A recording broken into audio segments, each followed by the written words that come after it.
नमस्कार, आदाब। Crime petrol सतर्क के आज के इस एपिसोड में मैं अनूप सोनी आप सबका स्वागत करता हूं। अपराध अक्सर असंतोष से उपजता है और हर अपराध के पीछे कोई ना कोई वजह होती है, फिर चाहे वो सही हो या गलत। लेकिन ये केस कुछ अलग था। जो दिखाई दे रहा था वो सिर्फ छलावा था। विश्वास, रिश्तों और इंसानियत के लिए प्रवेश मानो वर्जित था।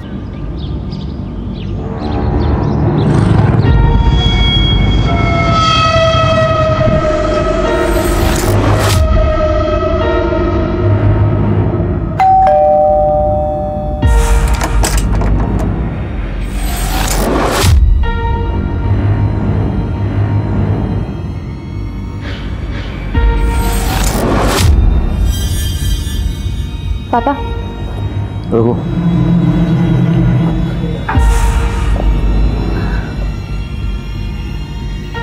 पानी। क्या बात है, आज बिना बोले सारे काम हो रहे हैं? कुछ चाहिए क्या तुम दोनों को? वो प्रियंका को कॉलेज टूर के लिए जाना था, इसके सारे फ्रेंड्स भी। तो जय, ये काम तुम भी कर सकती हो, मेरा सिर क्यों खा रही हो? वो नेट बैंकिंग का पासवर्ड मैं भूल गई तो अकाउंट ब्लॉक हो गया है। लो दे दो। तुम भी ना।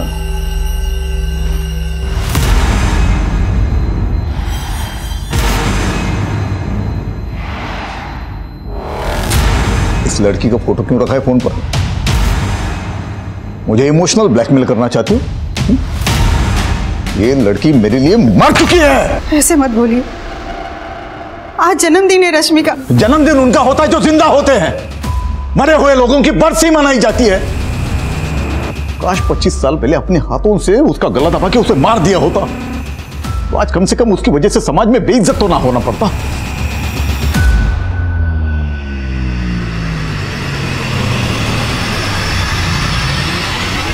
Happy birthday to you.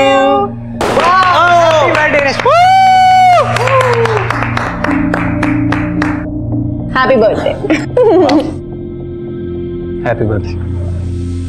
Oh my God, Raunak, this is so beautiful. Thank you so much. Thanks to you. तूने मेरा सोशल मीडिया अकाउंट हैंडल किया और मुझे ये वेब सीरीज मिली।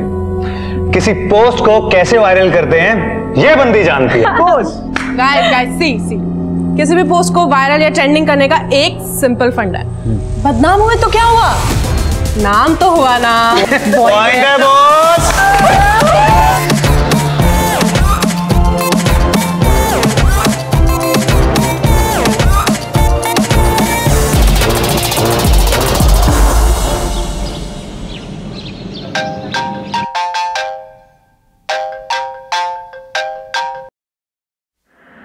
हेलो रश्मि, ये तूने क्या किया? रौनक, एक मिनट, क्या हुआ है पहले ये बता। देख, मेरे सामने नाटक मत कर। मेरी इमेज की तो तूने लगा दी है और मेरे घर पर जो तमाशा चल रहा है वो अलग। अगर मेरा करियर डूब गया ना, मैं तुझे जिंदा नहीं छोड़ूंगा। रौनक, पहले बदतमीजी से बात करना बंद करो और आराम से बताओ हुआ क्या है। अभी के अभी मेरा सोशल मीडिया चेक कर जाकर, पता चल जाएगा कि कल तूने क्या पोस्ट किया है।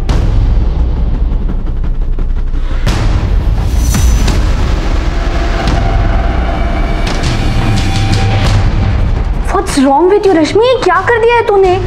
यार पता नहीं कैसे हो गया ये, मुझे समझ नहीं आ रहा। मैं नशे में थी तो पता नहीं कैसी गलती हो गई यार। गलती? बहुत बड़ा कांड कर दिया है तूने।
नीचे रख पत्थर।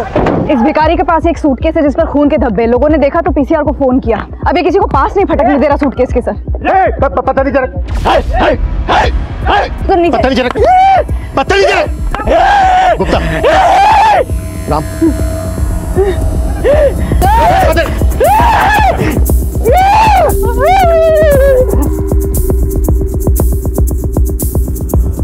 मैं खोलो।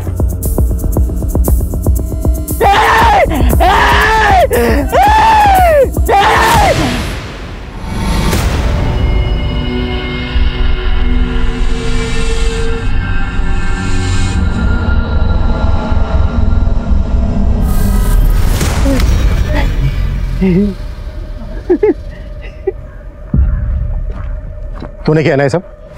तूने मारा ना इस लड़की को? तूने मारा? एक सेकेंड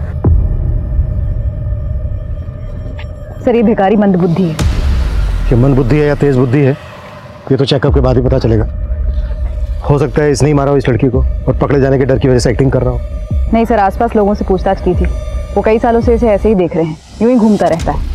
तो हो सकता है ये सूटकेस इसको कहीं से मिला हो, या फिर ये भी हो सकता है कि किसी ने सूटकेस फेंका और इसने उसको देखा हो। इससे हमें कातिल का हुलिया पता चल सकता है। सर इधर देखिए।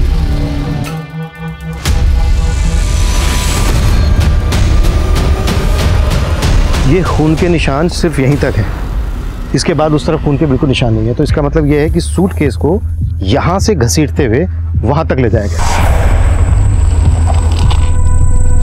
यानी इस पॉइंट तक सूटकेस किसी व्हीकल में लाया गया होगा।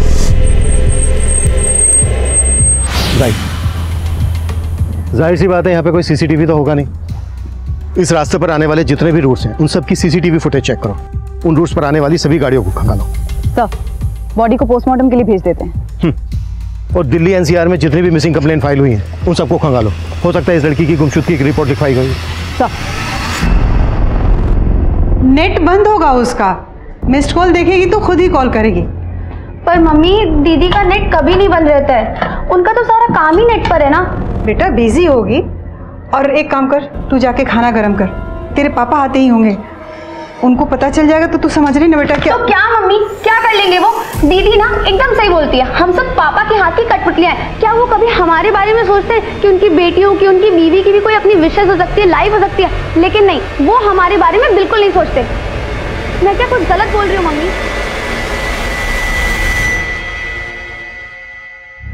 सर, विक्टिम के हाथ पे ये टैटू फ्रेंच लैंग्वेज में है। इसका मतलब है my life my rules. My life my rules. बताइए लड़की रेबल टाइप की होगी। वाओ दी, कूल है ना?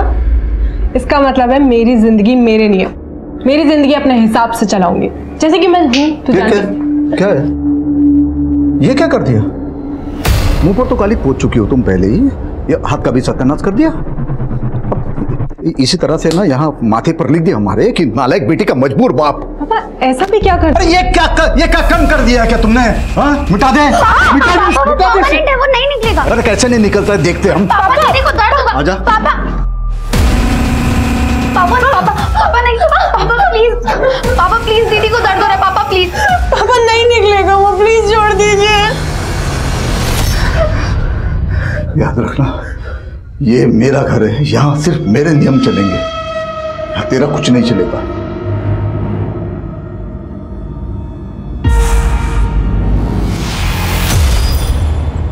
विक्टिम के बारे में और कोई इन्फॉर्मेशन मिली? सर, दिल्ली एनसीआर की सारी मिसिंग कंप्लेंट्स चेक की, लेकिन उनमें से एक का भी विक्टिम से हुलिया मिलता नहीं। प्रतिभा, एक काम करो, लड़की के हाथ पे जो टैटू बनाया है माई लाइफ माई रूल्स, ये टैटू सभी टैटू आर्टिस्ट को दिखाओ। हो सकता है जिस आर्टिस्ट ने टैटू बनाया होगा उसके जरिए इस लड़की की पहचान पता की जा सके। और एक बात, लड़की ने जो ये कपड़े पहने, देखो इन कपड़ों के जरिए इसकी पहचान पता की जा सकती है। सर,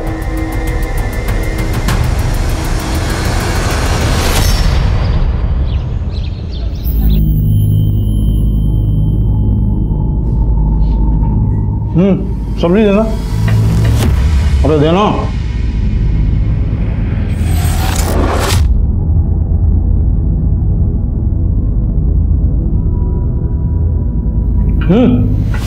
तोल के डाल दे क्या? डाल दे। थोड़ी बची है, मेरे और अंजलि के लिए रखी है। कमाता है उसको भूखा रखेगी, खुद पेट भर के ठूस ठूस के खाएगी। वो भी तो भूखी है। ये ले, और खाएगी भरा पेट, और चैन से खाने भी नहीं देते। ले तुम्हारा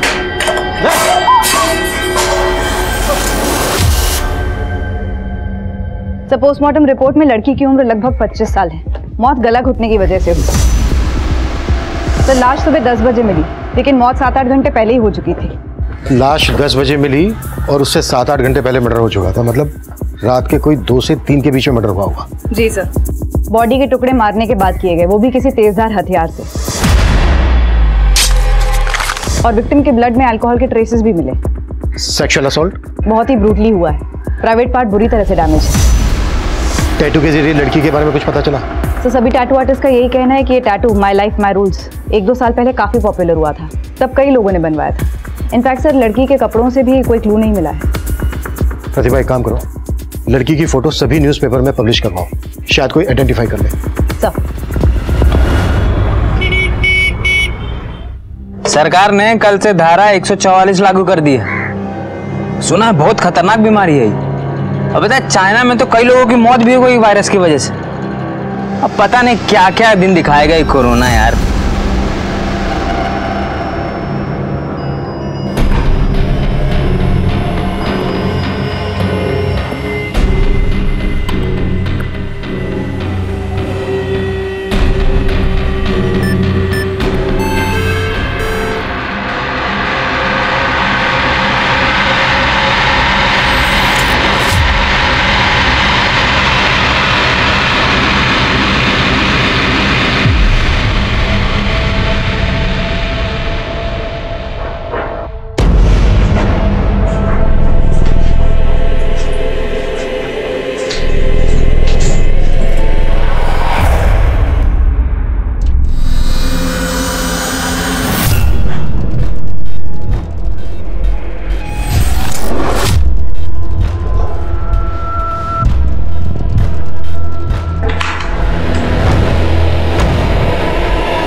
अम्मा, भूख लगी है। जा बैठ, मैं ला रही हूँ।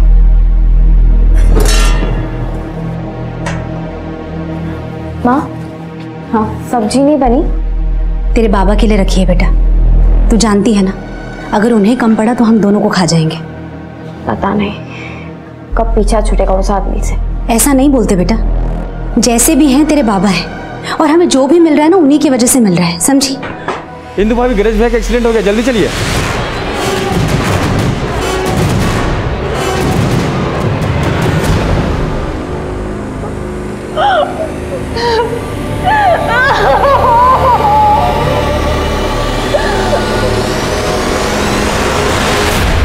सब भिखारी की रिपोर्ट आ गई है। साइकोलॉजिस्ट का कहना है कि वो अपना मानसिक संतुलन काफी पहले ही खो चुका था, और जिस प्रिसिशन से क्राइम हुआ है ये उसके बस की बात ही नहीं है। क्राइम करना भले ही उसके बस की बात ना हो, पर देख तो सकता है। साइकोलॉजिस्ट ने उससे काफी देर बात की। उनका कहना है कि उस भिखारी ने कुछ तो देखा है, क्योंकि वो बार बार किसी गाड़ी और सूटकेस के बारे में बात कर रहा है, लेकिन काफी पूछताछ करने के बाद भी वो उससे कोई इन्फॉर्मेशन निकाल नहीं पाए। छोड़ दो उसको, लेकिन नजर रखो उस पर, और अपने सारे खबरियों को एक्टिव कर दो। जब तक इस लड़की की हमें पहचान नहीं पता चल जाती, तब तक ये केस आगे नहीं बढ़ पाएगा। ये गंगा जमुना बहाना बंद कर, समझी? एकदम आवाज नहीं आनी चाहिए, आवाज नहीं आनी चाहिए, समझ में?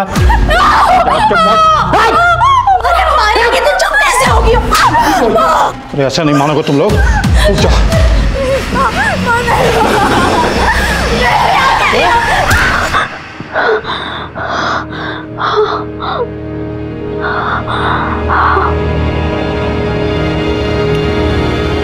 आंटी, आंटी, क्या हुआ मधु? आज का आपने न्यूज़ देखा? नहीं देखा? क्या बात है? आंटी, दिल्ली पुलिस को एक लड़की की लाश मिली है जिसके हाथ पे टैटू बनाए, जैसे रश्मि के हाथ पे बना था। जब मेरे फोटो गौर से देखी तो ये देखिए।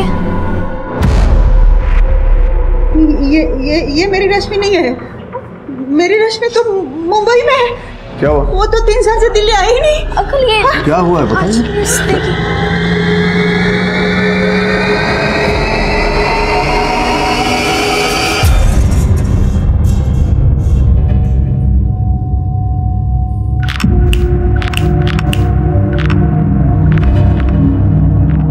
बेटा डरो मत, वो लड़के तुम्हें नहीं छेड़ेंगे अब। अच्छा बताओ, भूख लगी है? एक चाय और एक बिस्किट देना बच्ची को।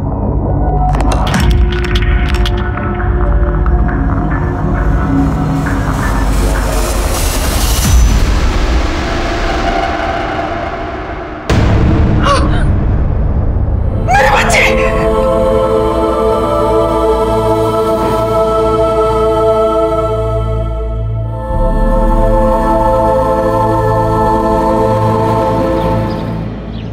रश्मि तो मुंबई में रहती थी।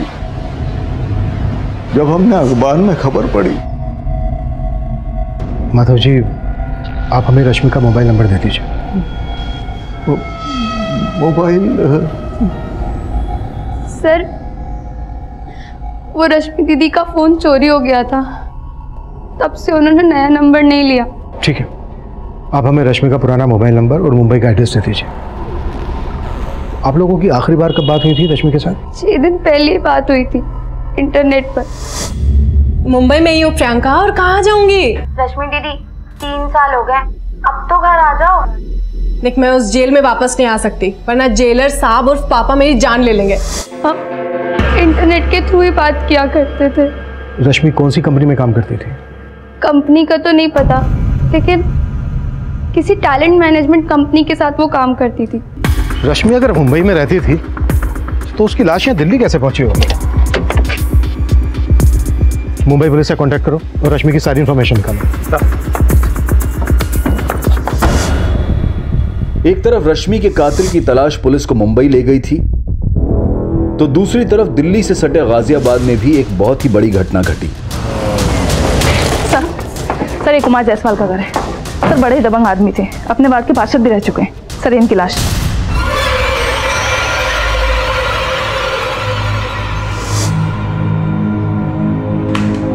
गला घोंट कर मारा गया इनको। लाश से बदबू भी बहुत आ रही है, लेकिन ये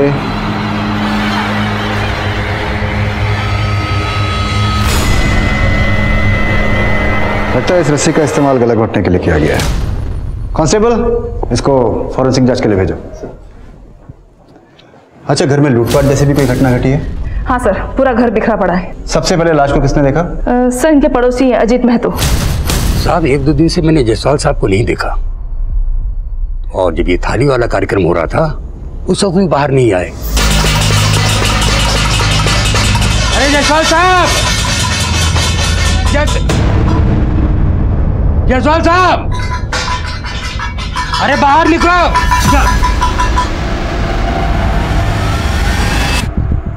और कौन कौन है इनके परिवार में? जायसवाल जी का बड़ा बेटा जो है वो तो यूएसए में रहता है, और बेटी महिमा जो है वो मुंबई में। यहाँ पर इनके साथ इनका नाती आरव रहता है बस। और आरव अब कहाँ है? आरव को तो मैंने कई दिनों से नहीं देखा। लास्ट टाइम जब मैं उसको देखा था तो अपने ही घर में चोरी करता है। अपने ही घर में चोरी करता है। जी, क्यों मार रहे हैं आरव? अरे नशे ही हो गया 1 नंबर का, अपने ही घर में चोरी करता है। साहब, आरव को तो नशे की लत पड़ गई थी, और इसके लिए उसने घर में कई बार चोरी भी किया है। मुझे तो ऐसा लगता है साहब के पैसे के लिए ही उसने सब पूरा घर छान लिया, सारी कीमती चीजें चोरी हो चुकी है। सर, जायसवाल साहब के पास एक गन थी, वो मिली होगी आप लोगों को। उनके पास गन? जी सर, पूरा घर देख लिया, कोई गन नहीं मिली। सर, रश्मि की बहन प्रियंका ने हमें जो उसका मुंबई का एड्रेस दिया था वो फेक है सर। रश्मि की फैमिली कहती है कि रश्मि मुंबई में रहती थी, वो दिल्ली कभी वापस लौटी नहीं। अब या तो रश्मि ने अपनी फैमिली से झूठ बोला या फिर रश्मि की फैमिली हमसे झूठ बोल रही है।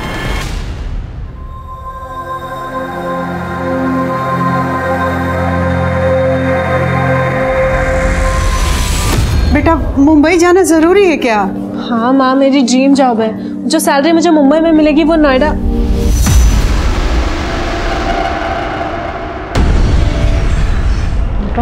ये सब्जियां लाई है, ये रख दो। अगर मेरी मर्जी के खिलाफ इस दहलीज के बाहर किसी ने कदम भी रखा तो दोबारा वापस नहीं आ पाएगा। ठीक है पापा, नहीं आऊंगी वापस, आई प्रॉमिस। तो जाओ और वापस मत आना, और आ गई ना गलती से तो गलत आवा के यहीं पे खत्म कर दूंगा तुम्हें। तो काट काट के फेंक दूंगा तुमको।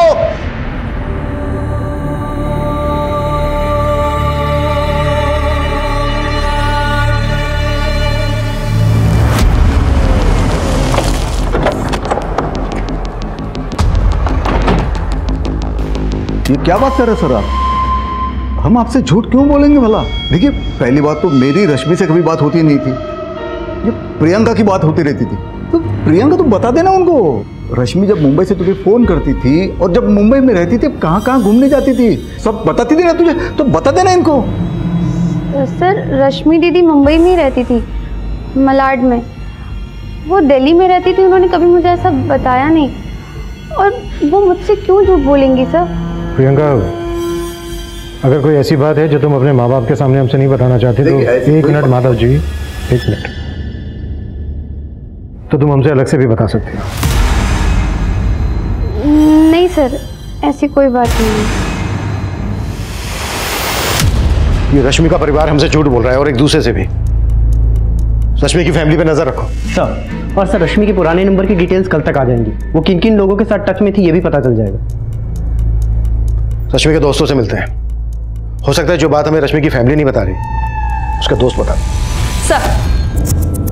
सर कुमार जायसवाल का नाती आरव, उसका अभी तक कुछ पता नहीं चला है। लेकिन सर एक काम की खबर हाथ लगी है। एक ड्रग पेडलर अंकुर है, उसके साथ इस आरव का उठना बैठना था। ठीक है, ये माना कि अंकुर आरव को ड्रग सप्लाई करता था, लेकिन इससे कहीं साबित नहीं होता कि उसका मर्डर से कोई लेना देना हो सकता है सर, क्योंकि अंकुर ने आरव को ड्रग्स दिए थे बेचने के लिए, लेकिन ये नशे का आदी आरव, उसने सारे ड्रग्स खुद ही उड़ा दिए। तब तो ये अंकुर आरव के पीछे हाथ धो करके पड़ गया होगा अपने नुकसान की भरपाई करने के लिए। जी सर, घटना के 3 दिन पहले आरव गया था अंकुर को पैसे देने के लिए, लेकिन कुमार जायसवाल ने इन दोनों को देख लिया था।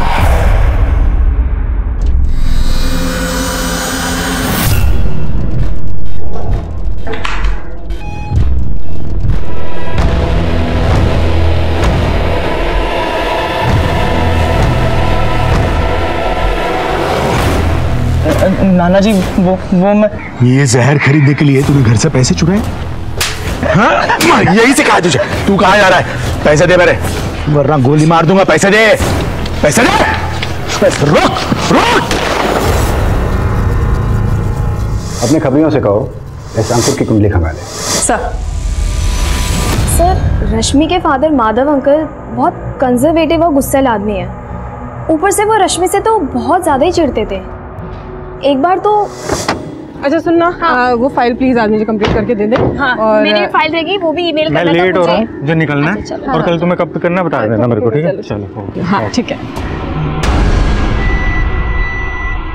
पापा। वो बीच रास्ते में और लड़कों के साथ लिपटने चिपकने के लिए तुमको आदत दी चाहिए थी। पापा ये दोस्त है मेरे। दोस्ती का मतलब बताया मैं। चल घर चल, चल घर चल, बताते हैं तुमको। और फिर घर ले जाने के बाद भी उसकी बहुत पिटाई की। उसके बाद से तो रश्मि ने शहर भी छोड़ दिया। फिर मेरा भी कोई कांटेक्ट नहीं रहा उससे। क्या रश्मि वाकई किसी के साथ रिलेशनशिप में थी? I am not very sure sir, लेकिन ऑफिस से कई बार वो हाफ डे लेकर निकल जाया करती थी, तो मुझे भी ऐसा लगा कि शायद she is seeing someone, but उसने मुझे ऐसा कभी बताया नहीं। क्या रश्मि के फादर माधव का रश्मि की हत्या में हाथ हो सकता है? I am not sure sir, पर मैं रश्मि को उसके कॉलेज के टाइम से जानती हूँ। कॉलेज में वो किसी भी लड़के से बात नहीं करती थी, अपने पापा के डर की वजह से। उसके पापा ने अपनी दोनों बेटियों को धमका के रखा था कि किसी भी लड़के से बात की तो वो जान से मार देंगे। ये क्या बोल रहे सर आप?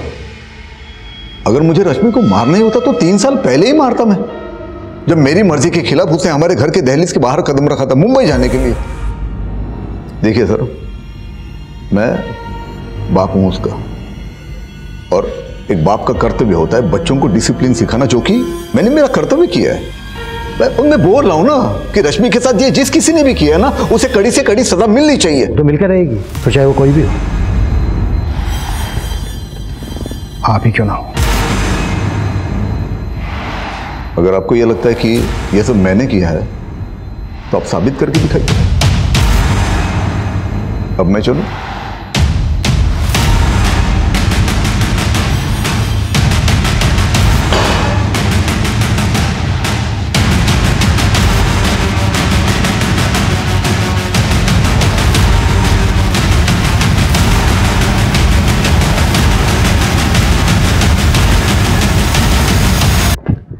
सर, रश्मि के कॉल रिकॉर्ड्स आ गए। उसका नंबर दिल्ली में ही रजिस्टर्ड है। इनफैक्ट उसका फोन कभी चोरी ही नहीं हुआ। उसने अपना नंबर 3 महीने पहले इस्तेमाल करना बंद कर दिया। कॉल रिकॉर्ड से कुछ मिला? सर, उसकी 3 लोगों से रेगुलरली बात होती थी। रौनक दहिया, सोनाली दवे और निहारिका शर्मा। रौनक और निहारिका एक्टर्स हैं और ये सब के सब दिल्ली में बेस्ड हैं। इनफैक्ट सर, उसके कॉल डिटेल्स में एक भी नंबर मुंबई का रजिस्टर्ड नहीं है। इसका मतलब रश्मि कभी मुंबई गई नहीं थी, वो यहीं दिल्ली में थी। रश्मि ने अपनी फैमिली से झूठ बोला कि उसको मुंबई में जॉब लगी है। और हाँ सर, रौनक का 3 महीने पहले सोशल मीडिया पर एक आपत्तिजनक वीडियो वायरल हुआ था। तब रश्मि उसका सोशल मीडिया अकाउंट हैंडल कर रही थी। हे नेटिजन्स, आज मेरा बर्थडे है। सी, हैप्पी बर्थडे रश्मि।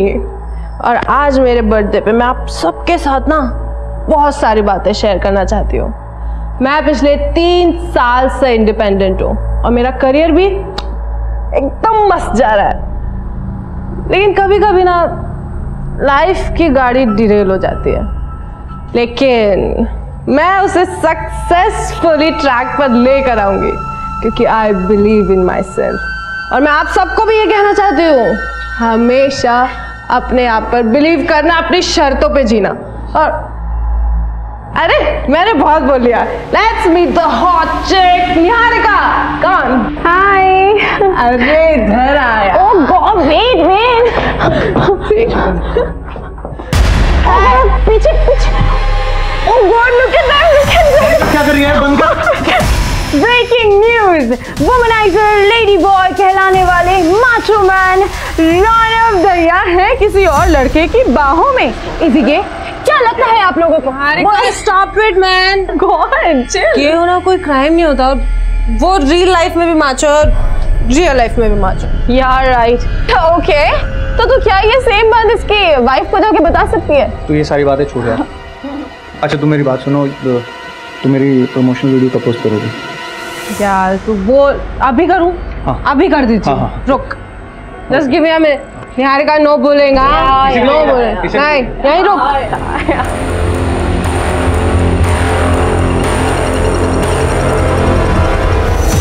अगर मेरा करियर डूब गया ना, मैं तुझे जिंदा नहीं छोड़ूंगा। रौनक, पहले बदतमीजी से बात करना बंद करो और आराम से बताओ हुआ क्या है। अभी के अभी मेरा सोशल मीडिया चेक कर जाकर, पता चल जाएगा कि कल तूने क्या पोस्ट किया। पीछे देख, पीछे देख।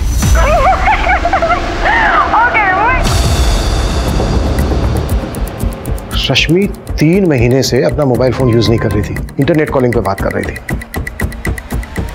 रौनक से मिलो। मैडम मैं दिल्ली में रहता हूँ और मैं उससे यहीं मिला था। रश्मि से आखिरी बार कब मिले थे तुम? मैं रश्मि से आखिरी बार उसके बर्थडे पार्टी पे मिला।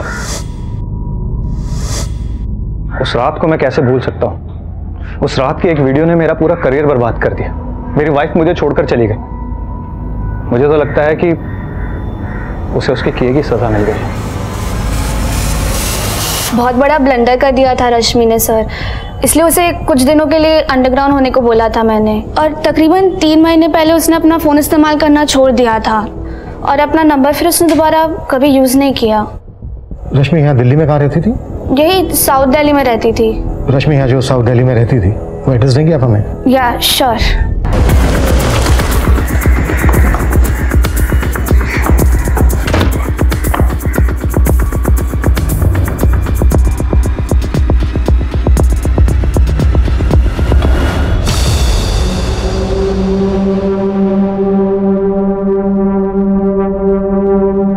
रश्मि का मर्डर यहीं किया गया। लाश को काटकर ट्रॉली बैग में भरा गया। पूरा घर चेक करो, कुछ भी छूटना नहीं चाहिए। मर्डर के बाद ब्लड साफ करने की कोशिश की गई है, फिर भी ब्लड के निशान छूट गए। वो जो एक्टर है रौनक, उसकी कुंडली निकालो, उसके पास तगड़ा मोटिव है मर्डर करने का। आसपास चेक करो कि कोई सीसीटीवी है क्या। अगर मिलता है तो मर्डर वाले दिन की फुटेज चेक करो और रश्मि के मोबाइल का IMEI नंबर निकालो, पता करो कि उसमें कोई दूसरा नंबर एक्टिव हुआ था क्या।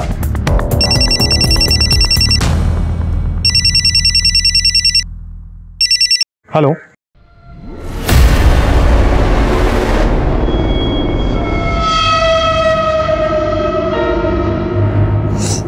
सब आपकी वजह से हुआ है ना। आप बेवजह शक करते उस पे और ना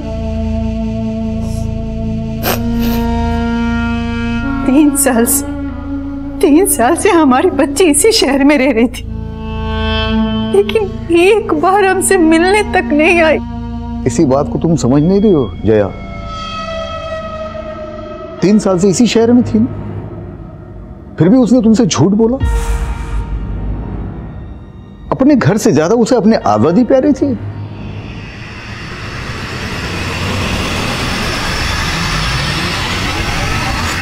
राजू बेटा, तुम अपना और अपनी बहन पिंकी का ख्याल रखना।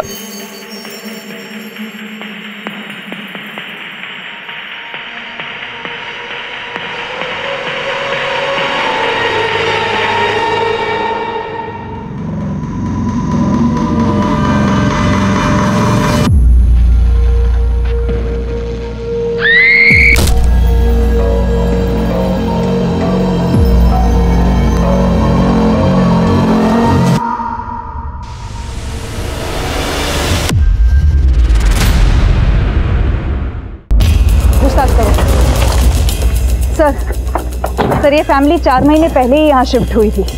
हरीश एक प्राइवेट कंपनी में जॉब करता था, लेकिन कोविड के कारण वो कंपनी बंद हो गई। आइए सर, ये देखिए सर, ये हरीश। सर, एक बॉडी बेडरूम में भी है। ये देखिए सर।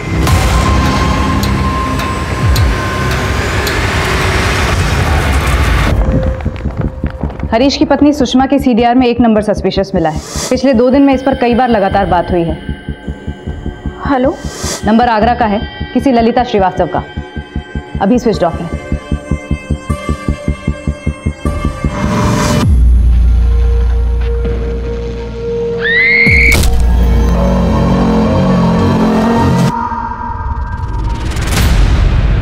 सर, 5 साल पहले ललिता ने खुदकुशी की थी। इन्वेस्टिगेशन में कुछ सस्पिशियस तो नहीं मिला, बस इतना पता चला कि खुदकुशी करने से पहले ललिता बैंक गई थी। बैंक के एक एम्प्लॉय ने उसको ठगा था। ठीक है, आप चिंता मत कीजिए, आपका काम हो जाएगा और 2 दिन के अंदर अंदर आपका पैसा आपके अकाउंट में आ जाएगा।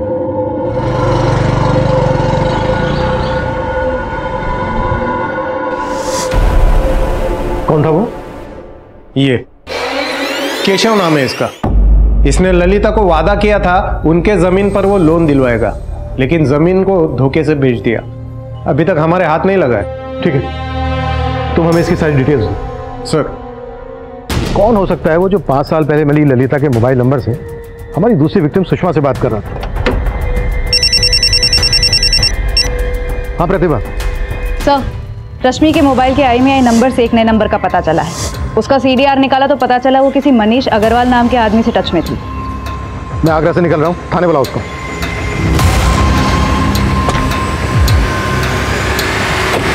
सर, रश्मि और मैंने शादी कर ली थी सर। सर, हम दोनों प्यार करते थे सर एक दूसरे से। हम दोनों ही अपने अपने घर से मुंबई में अच्छी जॉब का बहाना करके निकले थे, लेकिन शादी के बाद भी हम दिल्ली में ही थे सर। सर, रश्मि अपने घर वालों से झूठ बोलती थी कि वो मुंबई में है। वो मेरे साथ नहीं थी, दिल्ली में सर। बहुत खुश थे सर, पता नहीं किसकी नजर लग गई हमको और हमारे बीच हर छोटी मोटी बात पे झगड़े होने लगे और फिर ये धीरे धीरे झगड़े बड़े होते गए सर। इसीलिए तूने मार डाला रश्मि को? नहीं सर, मैंने मारा नहीं है सर उसको। मैं मानता हूँ कि हम अलग हो गए थे, लेकिन अलग होने के बाद भी हम लोग टच में थे सर। ऐसी रही पार्टी? ऑसम। और तुम्हें तो पता ही है ना, पीने के बाद निहारिका की ऑस्कर वाली स्पीच। यार, तुम्हें होना चाहिए था यहाँ पर। अरे यार, मुझे आना था, मैं थोड़ा बिजी हो गया काम में। तुम काम करो, मैं जा रही हूँ अभी सोने। ठीक है, कल बात करती हूँ। मैं तो रोज उसको इसी उम्मीद पे फोन करता था कि एक दिन तो हमारे बीच में सब कुछ ठीक हो जाएगा। और जब सब कुछ ठीक नहीं हुआ तो तूने रश्मि को समझाने की कोशिश की, पर उसने तेरी बात समझी नहीं, इसलिए मार डाला रश्मि को तूने। मैंने मारा नहीं है सर उसको। सर, मैं प्यार करता था उससे, उसे अपनी जिंदगी में वापस लाना चाहता था। तो जितना अपने आप को शरीफ दिखाने की कोशिश कर रहा है ना, उतना है नहीं। कुत्ता साले हो सर, लेकिन तब तक कुत्ता जब तक ये सच ना बोले। लेकिन सर, हमने नहीं किया सर। रश्मि कई मुश्किलों से गुजर रही थी। अपने बॉयफ्रेंड से अलग होने के बाद वो अकेली हो गई थी, लेकिन उसने अपने पिता के पास जाना मुनासिब नहीं समझा। शायद इसकी वजह उसके पिता का सख्त रवैया और उनकी पिछड़ी सोच थी। पुलिस इस केस में काफी आगे निकल चुकी थी, लेकिन इस साजिश का मास्टरमाइंड उनसे 2 कदम आगे था और अपने अगले शिकार पर घात लगाए बैठा था।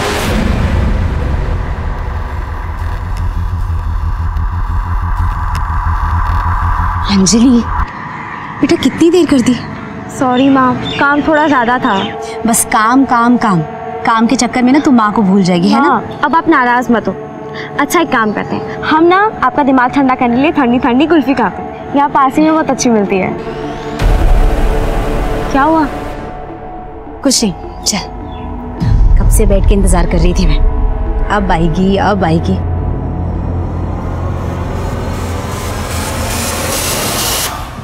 सर पिछले हफ्ते गाजियाबाद में एक सीनियर सिटीजन का मर्डर हुआ। नाम कुमार जायसवाल।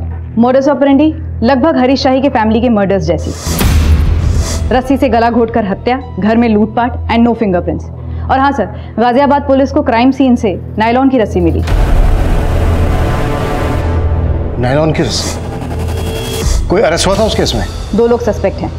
विक्टिम का नाती आरव जो कि ड्रग एडिक्ट है और उसका ड्रग डीलर अंकुर, ये दोनों लोग फरार हैं। सब पूछताछ में पता चला है पिछले 2-3 हफ्तों में गाजियाबाद और गुड़गांव में इस तरह की घटनाएं होती रही हैं। मतलब रस्सी से गला घोंटकर हत्या और क्राइम सीन से कोई फिंगरप्रिंट नहीं। वो हरीश शाही केस की फाइल देना।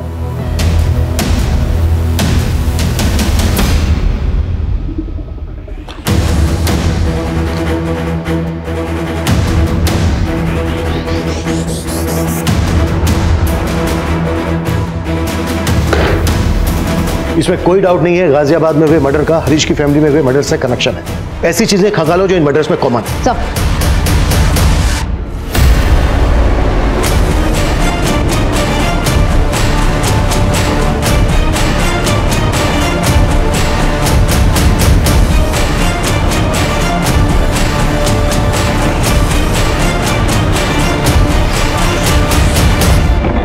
सर गाजियाबाद, फरीदाबाद और गुड़गांव के जिन घरों से लूटपाट और मर्डर के केसेस रिपोर्ट हुए हैं, वहाँ पड़ोसियों से बातचीत की तो उन्होंने बताया कि उन्होंने कुछ भी सस्पिशियस नोट नहीं किया। सर किसी भी घर में सीसीटीवी नहीं था, तो कौन आया कौन बाहर गया इसका कोई रिकॉर्ड नहीं। लेकिन सर जब मैंने उन घरों तक जाने वाले रास्ते की सीसीटीवी खंगाली तो एक बड़ी चौंकाने वाली बात हाथ लगी।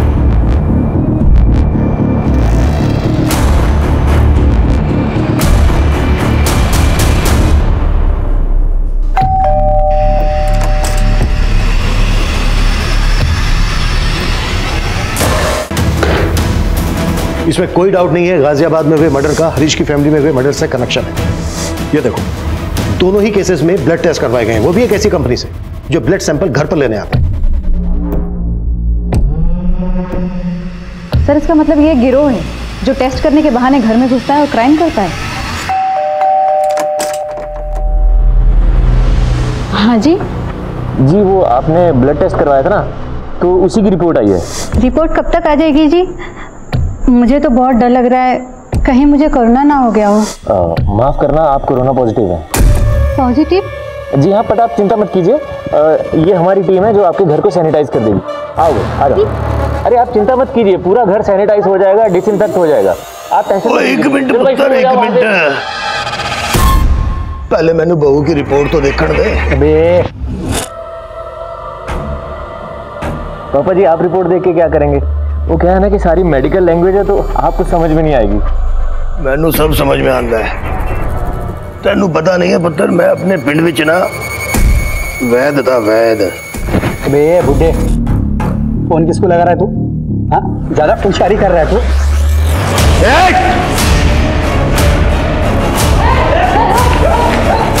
उतारो सबके नकाब।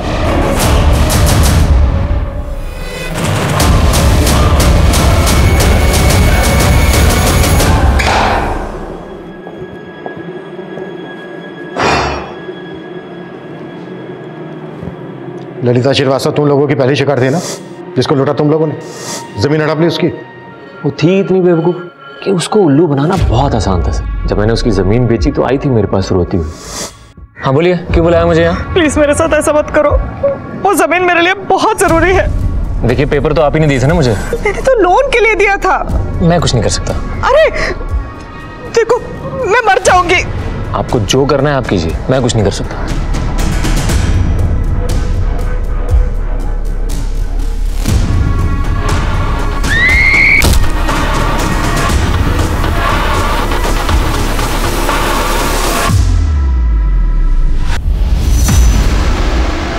सीधे सीधे बोलो, किस किस का क्या क्या रोल था?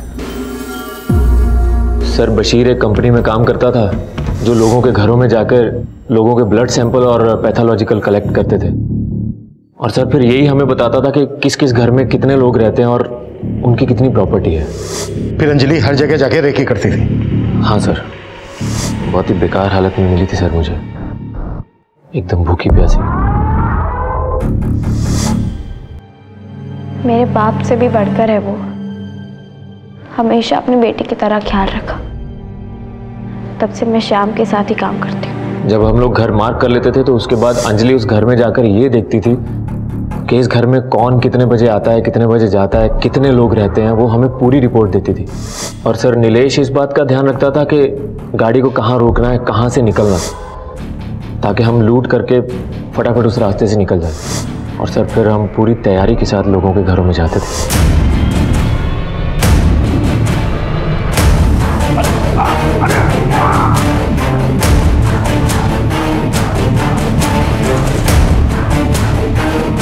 रश्मि को भी तुम ही लोगों ने मारा ना? जी सब पता कर लिया है हमने। मेरे पास भी रश्मि के केस में एक लीड है। रश्मि ने अपने मर्डर से एक दिन पहले सेम कंपनी को अपने ब्लड टेस्ट के लिए सैंपल दिया था। और ये बोलो रश्मि के साथ अलग क्यों? रश्मि का मर्डर हमारे प्लान में शामिल नहीं था, ये तो सब इसकी वजह से हुआ सर। हम लोग एक्चुअली 18 तारीख को उसका घर लूटने वाले थे, लेकिन ये भी पहुंच गया उसके घर पे। साहब वो अंजलि के साथ रेकी पर गया था, तब दिखी थी पहली बार रश्मि। उसको देखते ही मेरा बत्ती जल गया साहब।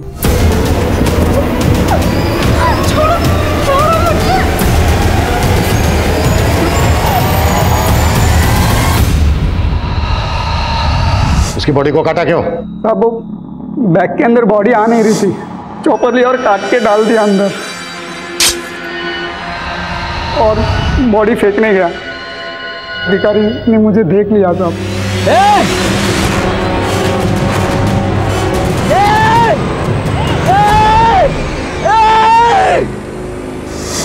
अब तक कितने लोगों को लूटा तुम लोगों ने? सर यही कोई 500-550 लोगों को ठगा होगा। इनकी चीखें 1 किलोमीटर दूर तक सुनाई देनी चाहिए पुलिस स्टेशन के। ये लो कुत्ता सालों को।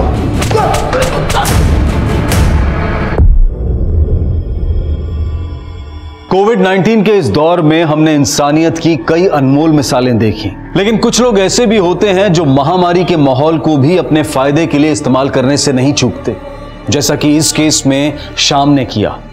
लालच से भरा दिल और साजिश से भरा दिमाग सिर्फ गलत रास्ते पर ही चलाता है, लेकिन खुद को शातिर समझने वाले ये सो कॉल्ड मास्टरमाइंड ये भूल जाते हैं कि जुर्म के रास्ते की आखिरी मंजिल जेल की चारदीवारी होती है, क्योंकि क्राइम नेवर पेज। अब मैं अनूप सोनी आपसे विदा लेता हूं, फिर मुलाकात होगी क्राइम पेट्रोल सतर्क में एक और नए केस के साथ। तब तक अपना और अपने परिवार का ख्याल रखें, सतर्क रहें, सुरक्षित रहें और देखते रहें क्राइम पेट्रोल सतर्क। जय हिंद।